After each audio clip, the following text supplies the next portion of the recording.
Het jy al ooit gestop en gewonder, waar kom al hierdie krag vandaan? Die krag vir jou foon, jou ligte, alles. En nog belangriker, waar gaan dit vandaan kom? Sê maar môre.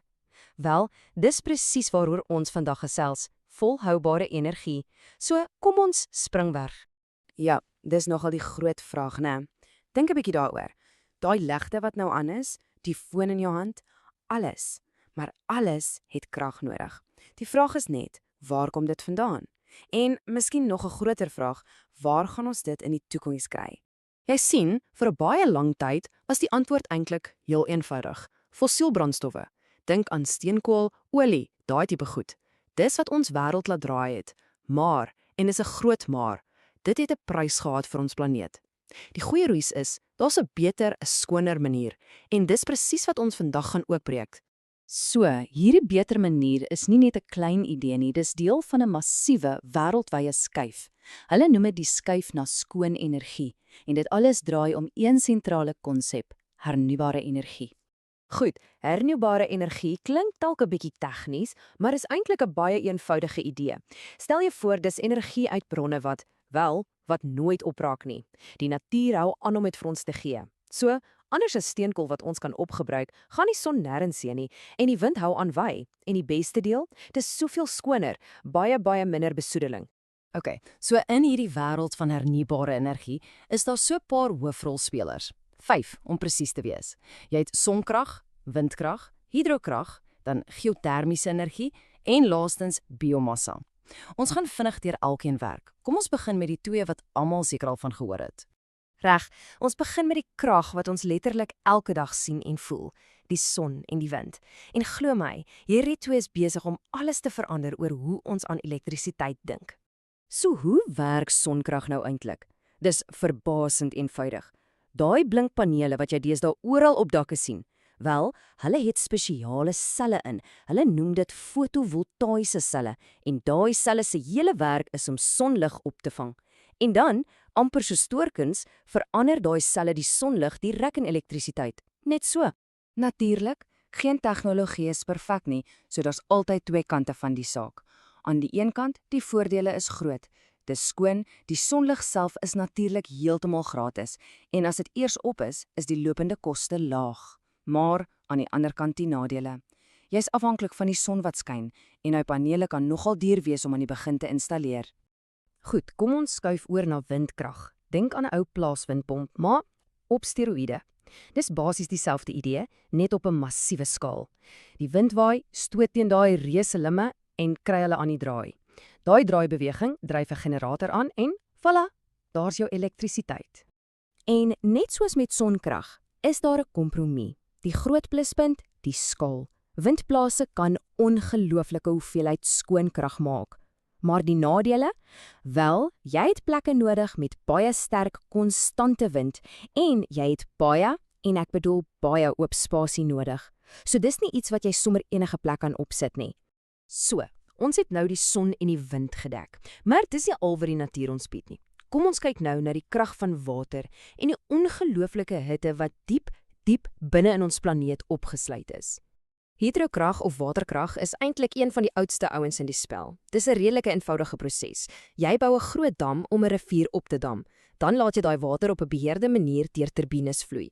Die krag van die water laat die turbines spin, die turbines dryf generators aan en daar het jy dit, elektrisiteit. Die grootste voordeel van hidrokrag. Dis betroubaar. Anders as die son wat kan wegraak agter 'n wolk of die wind wat kan gaan lê, is 'n dam se krag konstant. Jy kan daarop staat maak. Maar hier kom die groot maar. Die prys is hoog. Nie net is dit verskriklik duur om 'n dam te bou nie, maar dit het ook 'n massiewe impak op die omgewing. Jy verander letterlik 'n hele ekosisteem. Nou, hierdie een is regtig fascinerend. Geotermiese energie. Hier tap ons letterlik in die aarde se eie hitte-engine in. Dis krag wat van die planeet se kern afkom. Op plekke soos IJsland waar daar baie vulkaniese aktiwiteit is, gebruik hulle die stoom wat van diep onder die grond af opkom om turbines te draai. En die ware skoonheid hiervan, dis 'n ongelooflike kragtige skoon energiebron wat 24 ure 'n dag, 7 dae 'n week werk. Dis altyd aan. Goed, ons laaste een is 'n bietjie anders as die res. Hierdie een gaan nie oor die son of wind of water nie. Nee, hierdie een gaan oor iets, wel, iets meer organies. Dis iets wat ons biomassa noem. En in eenvoudige terme beteken dit ons maak energie uit organiese goed. Dink aan hout, oesafval, selfs diermis of die kos wat jy weggooi. Ja, regtig. Ons vat basies afval en verander dit in brandstof. Nogal slim, né? En dis die geniale deel van biomassa. Dit vat goed wat andersins net sou weggegooi word of verrot en verander dit in 'n waardige hulpbron. Dis die uiteindelike vorm van herwinning. Maar daar is altyd 'n maar, né? Die proses om dit te verbrand om energie te maak is nie 100% skoon nie. Dit stel steeds 'n mate van besoedeling vry. So ja, dis ook 'n kompromie. OK, so ons het nou gekyk na son, wind, water, die aarde se hitte en selfs plante. 'n Hele rits opsies, maar die vraag bly, hoekom? Hoekom is hierdie hele skuif na hernuubare energie so verskriklik belangrik? Kom ons kyk na die groter prentjie. Op die ou end van die dag kom dit hierop neer. Elke keer as ons kies vir 'n hernuubare bron, kies ons vir minder besoedeling in ons lug en water. Ons help om die pas van aardwarming te vertraag. Ons beskerm die kosbare natuurlike hulpbronne wat ons het. En, heel moontlik die belangrikste van alles, ons belê in 'n toekoms waar ons kinders en hulle kinders ook die ligte sal kan aanskakel. En dit los ons met hierdie laaste groot gedagte. Die tegnologie bestaan reeds. Die bronne, die son bo ons, die wind om ons, die water in ons riviere, dis alles hier. So die vraag is nie meer of ons hierdie verandering kan maak nie. Die vraag is nou, hoe gaan ons dit doen? Hoe vinnig kan ons hierdie ongelooflike skoon kragbronne inspann om ons wêreld aan te dryf? Dis iets om oor te dink, né? Welkom. Het jy al ooit daaraan gedink dat ons liggame elke liewe dag eintlik in 'n oorlog is? Ja, 'n oorlog teen 'n vyand wat ons nie eers kan sien nie. So vandag kyk ons hoe ons liggame kan oplei om hierdie onsigbare geveg te wen. En dis mos die groot vraag, né? Hoe veg jy teen iets wat totaal onsigbaar is vir die blote oog? Hoe kan ons onsself eers begin verdedig? Wel, die antwoord soos dit blyk, lê in 'n briljante strategie: voorbereiding. Reg, so kom ons duik dadelik in en ontmoet die slegte ou in hierdie hele storie, die rede waarom ons enigsins 'n verdediging nodig het. So, wat is 'n virus nou eintlik? Dink daaraan as 'n mikroskopiese kaper, 'n piepklein kiem wat nie op sy eie kan oorleef of voortplant nie. Nee, dit het 'n gasheer nodig. En daai gasheer, dis ongelukkig ons eie liggaamselle. Dit maak hulle ongelooflik doeltreffend in wat hulle doen. Stel jy dit so voor, iemand breek in by 'n fabriek en gebruik al die masjiene net om nog kopieë van hulle self te maak. Dis presies wat 'n virus doen. Hulle kaap ons gesonde selle en verander dit basies in klein virusfabrieke. En kyk, hierdie is nie een of ander abstrakte idee nie. Ons ken hierdie name baie goed. COVID-19, die doodgewone griep, mussels. Al hierdie siektes word deur hierdie klein kapers veroorsaak. Dit wys jou net wat 'n reuse impak hulle op ons lewens kan hê. Maar dis nie alles slegte nuus nie, glad nie. Want ons is nie weerloos nie. Ons liggaam het sy eie ongelooflik slim held wat reg staan om ons te beskerm. En hierdie geheime wapen is natuurlik ons immuniteitstelsel. Sien dit as jou eie persoonlike weermag, 'n hele netwerk van selle en organe wat saamwerk om jou te verdedig teen enige indringer, veral virusse. Dis ons eerste en ons beste verdedigingslinie. So, die vraag is, as ons hierdie weermag het, hoe maak ons dit sterker? Eenvoudig, ons lei dit op. En dis presies waar die ware briljantheid van moderne medisyne inkom. 'n Enstof is nie 'n pil wat jy drink as jy reeds siek is nie. Glad nie. Dink daaraan as 'n oefenprogram vir jou immuunstelsel. Dit gee jou liggaam 'n voorskou van die vyand lank voordat die regte geveg begin. Dit gaan alles daaroor om proaktief te wees. Maar hoe werk hierdie opleiding dan presies? Wel, daar's hoofsaaklik twee maniere. Die enstof kan 'n baie verswakte of selfs 'n dooie weergawe van die virus gebruik. Of, en dis nogal slim, dit kan net 'n klein onskadelike deeltjie van die virus gebruik. Dis amper soos om vir jou weermag 'n foto van die vyand te wys, sonder dat die vyand self daar is. En dit is die sleutel. Jou liggaam kry al die kennis en al die opleiding, maar sonder die gevaar om ernstig siek te word. Dis 'n heeltemal veilige oefenloppie vir die regte ding. Reg, so, ons verstaan die basiese idee. Kom ons kyk nou stap vir stap presies hoe hierdie opleiding werk.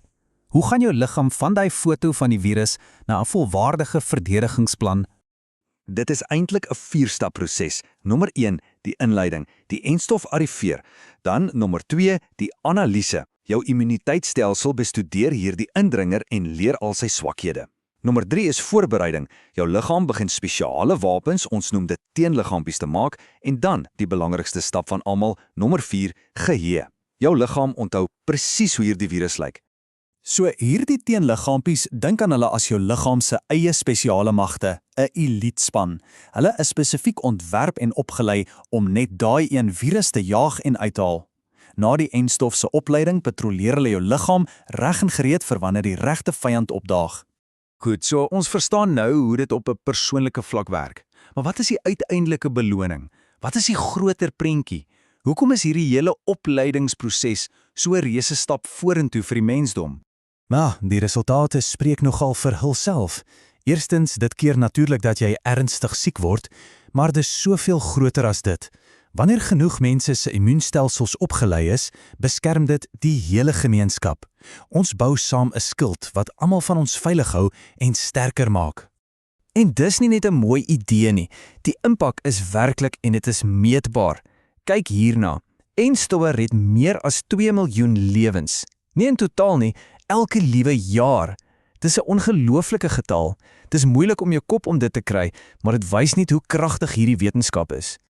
So, as daar een ding is wat jy moet onthou van vandag, is dit hierdie eenvoudige idee. Enstowwe lei ons liggaam op om virusse te beveg en om ons gesond te hou. Dis so eenvoudig soos dit. Dis die hele storie in 'n notendop. En dit los ons met 'n laaste, nogal opwindende gedagte. As ons liggame kan oplei om hierdie siektes te oorwin, watter ander siektes kan ons dit nog leer beveg? Dink net aan die moontlikhede. Miskien lê die toekoms van medisyne nie daarin om siektes te genees nie, maar om ons liggame op te lei sodat daardie siektes nooit eers 'n kans